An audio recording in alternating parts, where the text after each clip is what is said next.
যে কোন কারণে তাকে বরখাস্ত করা হবে। মাশাআল্লাহ, আলহামদুলিল্লাহ, জাযাকাল্লাহ।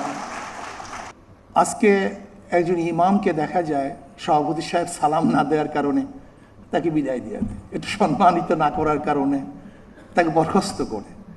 হয়তো বাজারটা ঠিক মতো মুয়াজ্জিন সাহেব, সেক্রেটারি সাহেবের বাড়ি পৌঁছানো না কারণে তাকে বরখাস্ত করে দেয়। আমি আজকে আমার প্রধানমন্ত্রীকে অনুরোধ করব,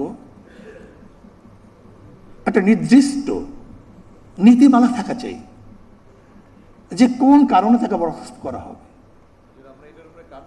মাশাআল্লাহ, আলহামদুলিল্লাহ, জাযাকাল্লাহ।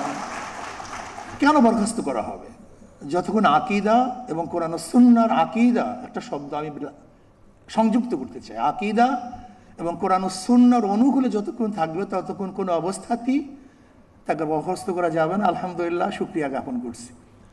নাম্বার 3, যদি আপনি সম্মানিত করতে চান ওলামায়ে কেরামকে, তাহলে আমি বলবো যে কমপক্ষে যারা চাকরিতে অন্তর্ভুক্ত হবে তাদের চরিত্রের সার্টিফিকেট যেন এই ইমাম থেকে নেওয়া হয়, এই এলাকার ইমাম থেকে, যে 5 ওয়াক্ত নামাজ পড়ি কিনা, তার আদর্শ ভালো কিনা।